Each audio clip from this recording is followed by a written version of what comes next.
we're done. At this, we're done. No, we're done. Mr. Mendoza, turn around. You can say whatever you want, but you're going to face me and you're going to get your sentence.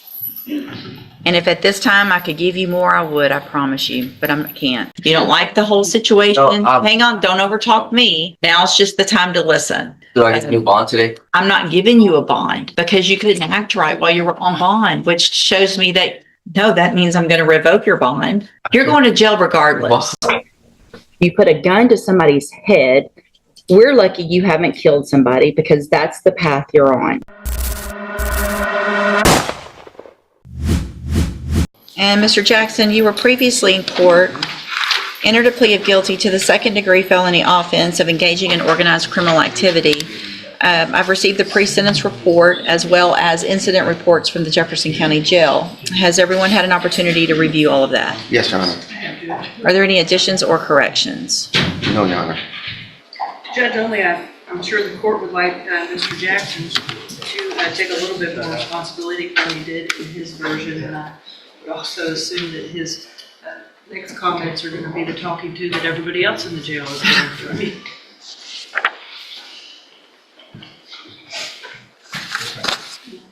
Mr. Jackson, I've got 16 pages of jail incident reports. Each page holds 2 to 4. Do the math on that, and that's a lot of you being exceptionally disrespectful to the officers that are there. And so what I'm wondering is why you think, I mean, since you entered your plea in this case, you were caught with a shank, 2 different types of shanks, and you've been fighting? Huh? You can speak where I can understand you first. Speak up. What do you want to say? I was talking to the guard, I was talking to the lieutenant. I was trying to talk to him and get that thrown knife. They ain't find it on me. No, they found it in your bed. Oh, it wasn't. Okay. What about the other 16 pages? What about telling the officers, I don't have to do shit? What about telling the officers, I don't give a F about none of that? What about that? Is that you? Over and over and over? If you don't give a shit, then why should we? Do you understand what I'm saying? You want to spend your life in prison? Because that's what you're asking for. It's no behavior for me to go, oh, let's just put him on probation. It'll be great. He's going to follow the rules. You can't even follow the rules when you're locked up. What makes me think you're going to follow them when you're out?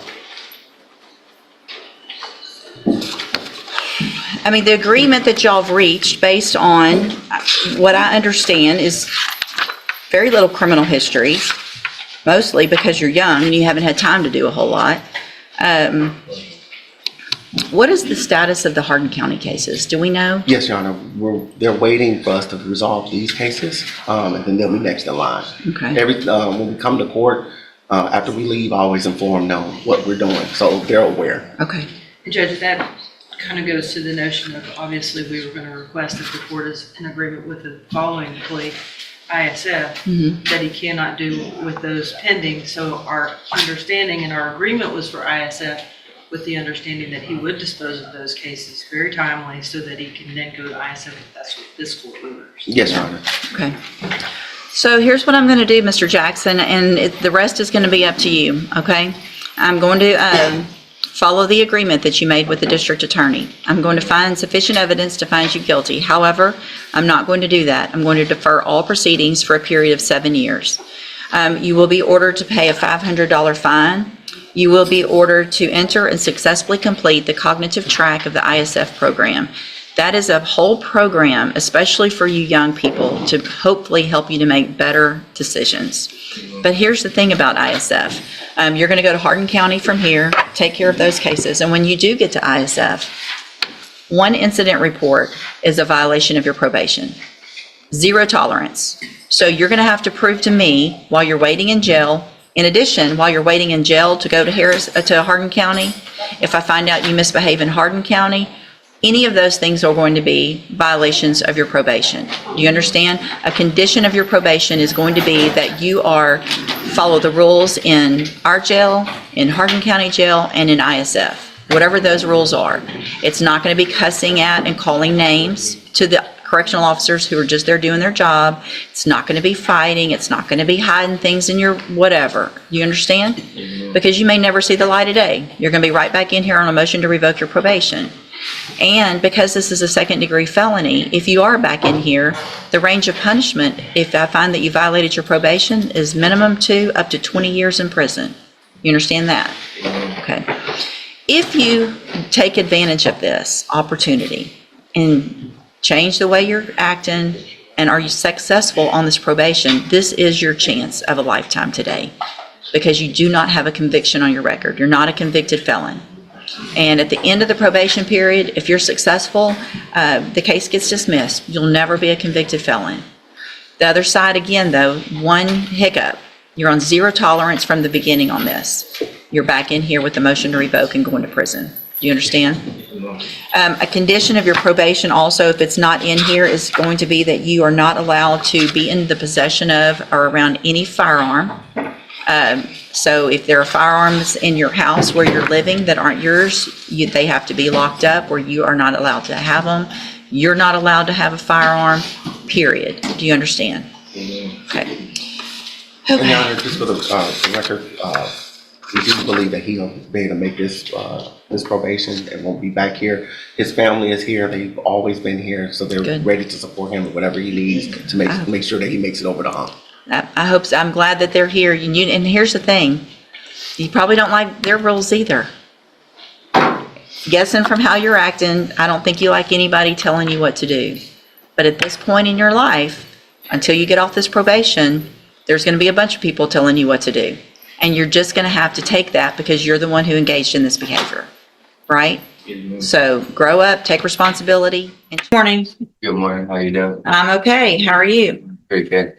So you're Corbin Rayleigh? Yes, ma'am. And Mr. Rayleigh, you were here just last week or the week before, Yes, ma'am. and you pled guilty to an offense, and you were told to go to the probation department and do a pre-sentence report. Yes, ma'am. And I've gotten a memo from them that has some unfortunate information in here about how you acted while you were there and visiting with them. Yes, ma'am. I was over the phone when the lady was arguing and stuff. I just wanted the information on when I was supposed to meet the dude. That was it. And That's not how this reads. they They were so frustrated with you that they said they will not do a pre-sentence report while you're on bond. So do you know what that means? my bond had to be paid off. No, that means I'm going to revoke your bond Okay. and you're going to go to jail. Yeah. And then they're going to come to the jail and do the pre-sentence report. And you're going to be respectful to them, or I don't have to go along with this plea agreement. Yes, ma'am. So listen, it's time to get a whole different attitude about all of this. I understand. I remember now when you were here, you don't like the whole situation. No, Hang on, don't overtalk me, because that's going to show me what you're doing to them. Okay. Now it's just the time to listen. Yes, ma'am. All right. And just do what you're told. There's not an excuse for what you did. You didn't just try to ask for some information. Okay. They wouldn't have sent this. They're very, very patient. I just want to let you know I got a whole different view about it on the whole situation now too. I just got to meet my son for the first time on Friday. So Well, this is very unfortunate. Yeah. So but here's the thing. There's no reason for you to still not get this probation, but I don't have a choice now but to get this pre-sentence report done. So I'm going to, hang on, I'm going to revoke your bond in your case at this time. You're going to go with the bailiff. Probation's going to come to the jail. They're going to do this pre-sentence report, probably not today. do I get a new bond today? I'm not giving you a bond because you couldn't act right while you were on bond, which shows me that you see where I'm. Yeah, the problem- can we just like revoke the deal and take it to trial? I can't afford to go to jail, please. You're going to jail regardless. Why? Yeah, it's not- Because, do you want me to read the memo? Yeah, the whole thing. Yeah, can we play the voice recordings of the phone call in here today too, if that's the case? Because if you're just gonna believe what she says, then I believe I have the right to fight on behalf of what I have to say, and we need to be able to play those phone records. You're gonna go do that, you're gonna go do that Of course, pre-sentence we're not gonna play report, phone records today. and you're gonna go and hopefully be respectful and hopefully get this probation and not ruin your life over this. This is very- How long do you think I'll be in It's there? a very temporary situation. Mr. Rojas can come back and talk to you. I'm revoking your bond at this time. I find it's in the best interest until sentencing that there not be a bond. You can go back with the bailiff. He pulls a gun on a 14-year-old kid and steals not only that kid's dirt bike, but also a small amount of cash from that 14-year-old. The PSI indicates that 14-year-old is so traumatized by this that he can't even attend public school anymore, Judge. When he was apprehended with that stolen dirt bike, there was a vehicle associated with this defendant, and in that vehicle were other subjects who had 4 firearms in that vehicle, Judge. And as if that was not bad enough, he goes on to brag about this criminal activity on social media. And if that wasn't bad enough, Judge, he goes on to taunt the victim of the UUMV on social media as well. Judge, he is youthful, I'll acknowledge that. He does not have any adult criminal history, Your Honor, I will acknowledge that. But Your Honor, what he has engaged in is beyond the pale. He needs prison time, in my opinion, Your Honor, and that's what we're asking this court to do. If somehow, in any way, shape, or form, the court's considering community supervision, we'd ask for shock probation, some prison time up front, and then shock him out on community supervision. Judge, again, this is just beyond the pale. And I think the PSI speaks for itself. Thanks, Judge.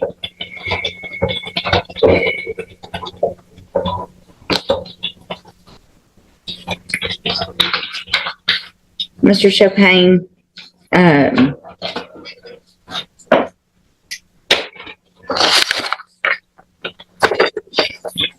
these cases for me with kids your age are so hard. And I have for a very long time tried very hard to give chances. But all of the guns and the riding around and so January 2019, you're put on January of 2019, you are put on probation, juvenile probation. You violated it 1, 2, 3, 4, 5, 6.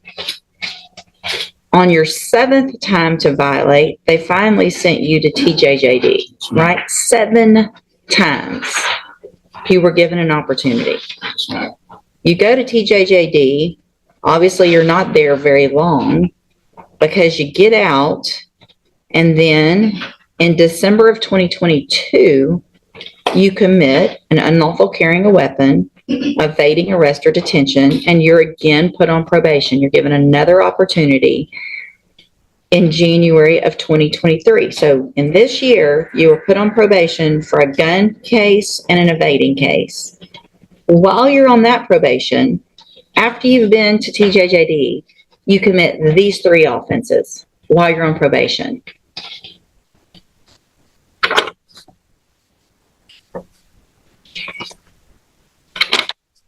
So none of it makes sense that I want to do better. And I mean,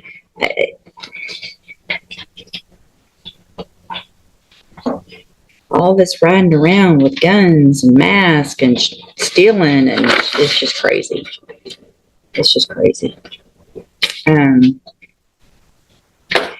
have a seat in the jury box. I gotta think about this one some more for a minute.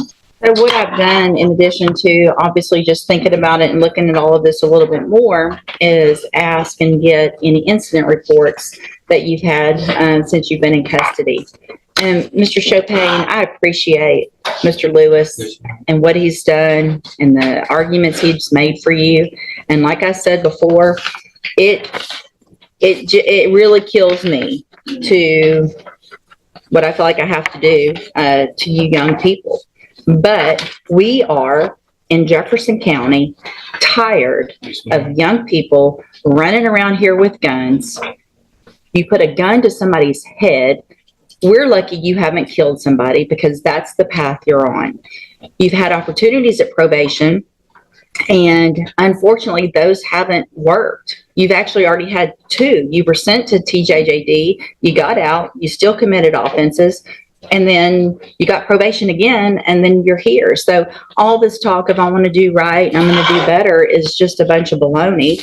The way you can't follow the rules in jail shows me same pattern. You can't follow the rules. So at this time, in cause number 23 DCCR 0993, I'm going to find sufficient evidence to find you guilty, and at this time find you guilty of unauthorized use of a vehicle. I'm going to sentence you to a term of 2 years in the state jail prison. You will receive credit on that sentence for any time that you've been in custody that the law gives you the right to receive. In cause number, and these were all just open. So in cause number 23, DCCR 0991, I'm going to find sufficient evidence to find you guilty, and at this time find you guilty of evading arrest or detention with the use of a vehicle. I'm going to sentence you to a term of 10 years in the institutional division of the Texas Department of Corrections. You will receive credit on that sentence for any time that you've been in custody that the law gives you the right to receive. In cause number 23, DCCR 0992, I'm going to find sufficient evidence to find you guilty, and at this time find you guilty of aggravated robbery. Sentence you to a term of 25 years in the institutional division of the Texas Department of Corrections. You will receive credit on that sentence for any time that you've been in custody that the law gives you the right to receive. I am making an affirmative weapon, finding of a deadly weapon. These cases will run concurrently, which means together at the same time. So I am denying the state's motion to accumulate, which is a gift to you. I am going to grant the state's motion to forfeit the weapon, which is a Taurus Millennium G2 pistol bearing serial number TIP 10158. I'm going to hand you, I need there should be an admonishment showing that I signed it. It wasn't a plea agreement, but I don't see one printed out. Mr. Chopin, I take no pleasure in giving out a sentence like this, but I feel like what I have to do is protect Jefferson County for people like you, who have continued to show that you're just a danger and becoming more and more of a danger instead of learning from the opportunities that you've been given. You will be handed in just a minute a trial court certification in each of your cases that shows these weren't agreements, so you do have rights to appeal, and you can talk to Mr. Lewis about that. I hope you take advantage of any programs. You're still young. You're going to get out of prison and you're going to be young still and have a lot of your life ahead of you. I hope what you do while you're in prison is do what you're saying you really want to do, is get your life together. There's programs you can get out. You can have education when you get out. They offer that, and hopefully be a productive member of society instead of going down the wrong path that you've been going. All right, good luck to you. You can go back with the bailiff. We'll get those forms printed out. Hayden Fontanet, Mr. Rojas, at the sentencing. Good morning. Are you Caden Yes. Fontanet? And this is 25 DCCR 1759. Mr. Fontanet was previously in court, entered a plea of guilty to the first-degree felony offense of aggravated robbery. It was an unagreed plea. I've received the pre-sentence report. Have you both had an opportunity to review that report? We have, Your Honor. The state has, Judge. Are there any additions or corrections to the report? Not from the defense, not from the state, Judge. And Mr. Coleman, you said you have a witness or some evidence? Actually, Judge, Mr. Rojas has graciously stipulated to the admission of the surveillance video from the convenience store in question. So Okay. I need to call my custodian record. With the court's permission, first of all, I'm offering states one. No, Judge. Make that states two, because this one was the plea admonishment documentation, please. I'm offering states two. No objection. States two is admitted. Permission to publish, Judge. Yes, sir. Judge, I think that's all I wish to publish unless the court wants to see the entirety of the video. But I think that's enough. Any other evidence or witnesses? No, Judge, just brief argument if I may. Any other evidence or witnesses for Mr. Rojas? No, Your Honor, just like. Mr. Rojas, you may make argument first. Thank Go you, ahead. Judge. And obviously, after seeing that video, it makes what we're asking for harder to do. What we're here asking for this morning, Judge, is probation. Mr. Fontanet, he is a young offender. I know the court is tired of hearing the same story over and over, young guys with guns in here. He's got a limited criminal history. I believe this is his first felony. He's never been on any kind of felony supervision or felony probation. unfortunately, he's just fallen into the same situation that we see so many other youthful offenders fall into. He's got no direction in life. He's very little support at home. Sees no way out of the situation that he's in, so he goes and decides to rob a store and get some money. Did the wrong thing. And if his story in the PSI is to be believable for what I believe is the right reason, he's trying to help his mom out at home, trying to pay some bills, keep the lights on. Certainly, there are better ways to go about doing that. And I hope that the time in jail has taught Mr. Fontanes that.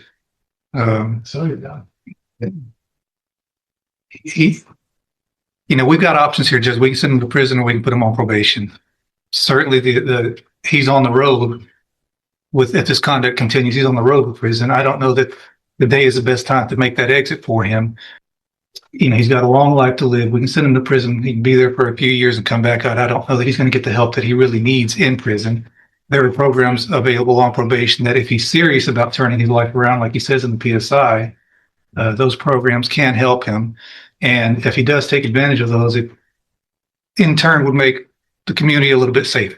Because there'd be one less guy running around with a gun when he does get out of prison, if that were the road that you chose to take. Plan on living at home with his mom. I think he has some younger siblings there. To his benefit, before he was even arrested, he started a GED. I think on the night that this happened, he had just finished a GED class and made a dumb decision to go hang out with these guys that he should not have been hanging out with, and did this robbery. Again, Judge, you've got two options. You can send him to prison or you can try to get him some help on probation, and hopefully he will take advantage of that. And certainly if he doesn't, we're going to know pretty quick, and you'll have another chance to send him to prison probably for a longer time. All right, thank you. What is the status of the other two?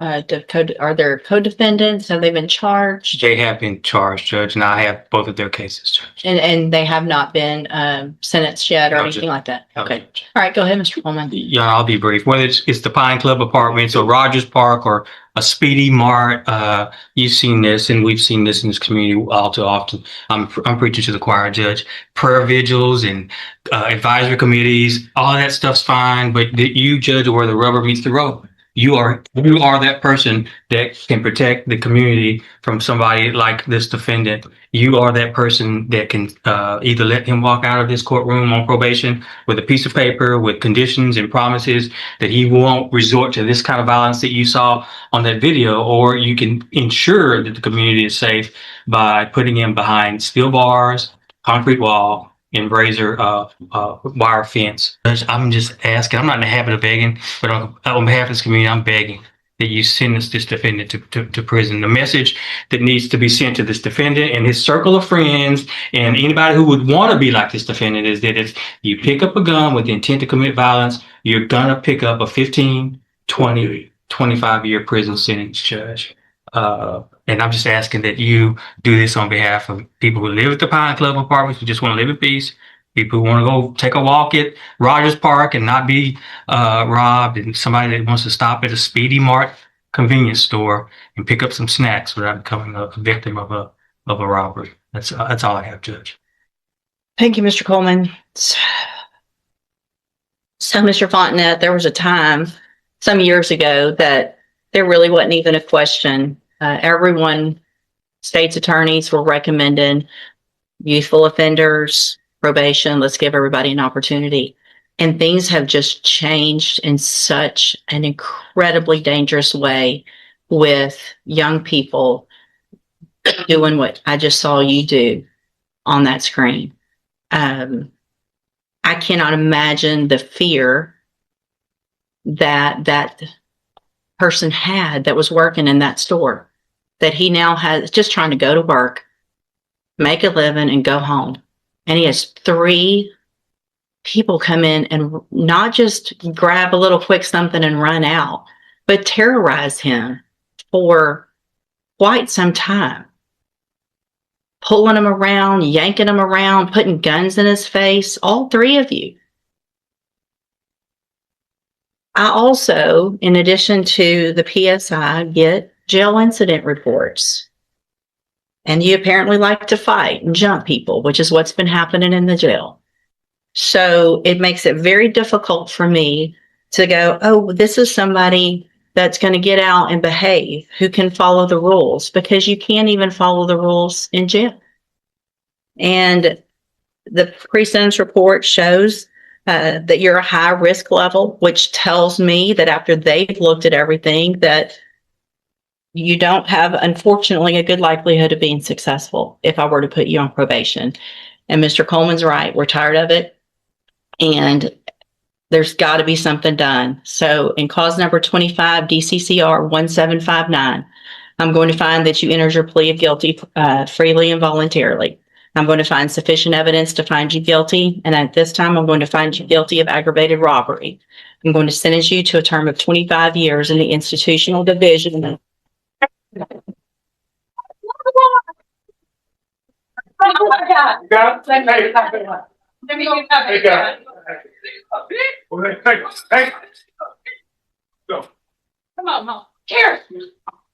going to sentence you to a term of 25 years in the institutional division of the Texas Department of Corrections. You will receive credit on that sentence for any time that you've been in custody that the law gives you the right to receive. I'm handing you the trial court certification. This was not an agreement. You have some rights to appeal. I have also handed you a written admonishment regarding your ineligibility to possess a firearm or ammunition. Because of the judgment entered against you, you're ineligible under Texas law to possess a firearm or ammunition. Possession of a firearm or ammunition could lead to charges against you. You can talk to Mr. Rojas about any questions you have about that. I am making an affirmative finding of a deadly weapon. Mr. Fontenette, I understand that this is harsh, and I know you believe this is harsh, but I think this is necessary. I hope that you go and you make things right. You can get out of prison. You're still going to be young, and you can make your life better. That's going to be up to you, okay? You can go back with the bailiff. Good morning. Are you Anthony Mendoza? Yes, ma'am. And Mr. Mendoza was previously in court and entered pleas of true to counts 1 through 13 in a motion to revoke probation. Currently on probation for driving while intoxicated, third or more. That was a 6-year sentence that was probated for 6 years. Having to go to work, but yet he's not supposed to drive, and so he's driving with an invalid license, and he's not able to work, and he can't afford to pay for the things he needs to do, such as the 12-step program, the GED program. All those things require money, and that's one of the big issues. But the things I'm concerned about is that it says that he went to the safety relapse program. Positive, again, for alcohol and cocaine, which I understand he denies the cocaine, but that's what this alleges. And in October of 2022, I'm assuming through an administrative hearing, was granted relapse safe-P. Yes, ma'am. There was a motion to revoke that was filed and came before the court, and he was ordered to go to relapse safe-P, and he absconded, and he never went to relapse. So he wasn't in custody? No. Okay. And then, so we didn't see him again until August 11th of 2023 when he was arrested in Houston. So here's the thing, whether you probably didn't get any paperwork. Come up here to the front in the middle here. From at least October of 2022 until August 11th of 2023, you wouldn't have known about anything because you quit going to probation. You were an absconder. And the only reason we found you is because you were arrested in Houston for aggravated assault with a deadly weapon. And then in May, we get you back here and you were sanctioned to 180 days in jail. So this is the third time, it looks like to me, that you would have been given an opportunity to remain on probation. I gave you upfront time, continue you on probation. Courtesy supervision was sent to Harris County. And then we have the SCRAM device issues still, alcohol violations, interlock violations, aggressive behavior, ongoing alcohol use. So if you didn't do the relapse safe-P, it's not anyone's fault other than your own, because if you didn't know about it, it's because you weren't going to probation. Mr. Nichols? Judge, I think it's pretty clear. He was put on zero tolerance a couple of years ago, and here we are on the second time. Third. Multiple times. Yeah. And I don't know what else we could do. So obviously I agree with the probation department's recommendation for revocation. think he's had more than enough chances, Judge. In fact, there was one thing I don't make the court aware of. If I can call Ms. Martinez. Sure. Ms. Martinez, would you please raise your right hand? Do you swear or affirm the testimony you're going to give in this hearing will be the truth, the whole truth, and nothing but the truth, so help you God? Thank you. Go ahead. Ms. Martinez, you were supervising, So, ha, that was his only reply to you. Did I ask you to print me out a copy of that? yes, Showing what I marked as Exhibit 1 for purposes of this hearing. Is this a copy of the email with your reply to you? yes. I'll tender to the defense attorney, Your Honor. Tender to the court for purposes of this hearing. I'll offer State's Exhibit 1. It's admitted. And is that pretty consistent with his level of cooperation and attempts to provide probation while he's been supervised? Yes, sir. No other questions, Your Honor. All right, any questions? Just a couple. I want to clarify on the relapse program. You said y'all came to court on motion to revoke. Is that my understanding? Yes, And so the safety relapse was ordered by Judge West, yes, and he was here. The defendant was here. Mr. Mendoza was here at that time. yes, sir. Well, wouldn't he have been taken into custody? Let me make sure, because I wasn't supervising. Okay. It looks like the hearing was completed over the phone. Okay, wait, he wasn't here, it was over the phone with the supervisor at that time. Due to him residing in Houston, he reported he had a lack of transportation to report back to the hearing at that time because he had tested positive for alcohol and cocaine. The supervisor had recommended complete relapse safety. Anything I have else? no other questions for Ms. Your Martinez. Honor. Thank you, Ms. Martinez. I think he wanted to address the court, but we never did because we Sure. talked with her. Go ahead. Would you like to tell the court? Do you want to tell the court? You're saying I went to safety twice, I never went. Nobody's saying you went to Safe twice. We're saying you went to You're saying Safe I'm Hold on, absconding? don't, listen. I'm gonna let you talk, but don't talk over me. We're saying that you went to Safe and then that you were ordered to go to the Safe relapse, but you never came and turned yourself in after that phone call where you were told that there was to be a warrant for your arrest. So no, you never went to Safe relapse. Go ahead. She said I was supposed to turn myself in. That was after I did the 9 months where felony assault got dropped to a misdemeanor terrorist threat. Mm-hmm. So when I was here, y'all let me out. And then I was trying to work and they kept saying that I was messing with the SLAMS device. Okay. So I was actually at work and she sent me a message to my phone. And I was trying to work and trying to pay, for the devices and stuff, since they were violating me for operating my truck without court permission. Mm-hmm. So that's when I just didn't turn myself in. Right. So did you respond? Is that email? That was Yes, what, ma'am. that's what you thought about all that? Yes, ma'am, I did actually say that. You thought that was funny? It's because I was agitated and I was taking lunch at work, and I was trying to, do things, trying to make money to take the classes, but with being on the SLAMS device. Well, you had money to buy alcohol. You hadn't, because you kept drinking, because you kept messing, Mr. Mendoza, you have been given so many opportunities on this probation, and I understand that those things are expensive. However, if you had at any time stopped testing positive and having blood alcohol readings that were positive on those things, then you could have eventually gotten off of those. I don't keep people on those for very long, but the reason we had to keep doing it for you is because you kept drinking. You kept messing up. And so you don't get to say, I kept messing up. Seriously, you got the initial probation in 2021. You got you got Safe you got some upfront time because of the Harris County issue, didn't revoke you, haven't revoked you, 3 times haven't revoked you. And here we are with all of these violations. Through the TDCJ program, I was doing what I needed. The only time I had issues when I had a foot problem that I got from the halfway house. That's the only reason they said I absconded from the TDCJ program. Okay. I've actually done well through the program, through with the supervised division.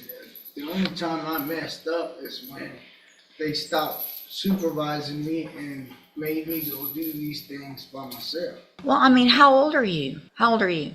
I'm 43. 43 years old. And I have no felonies on my record except for this. That doesn't mean anything. You have this felony and you have 6 years hanging over your head.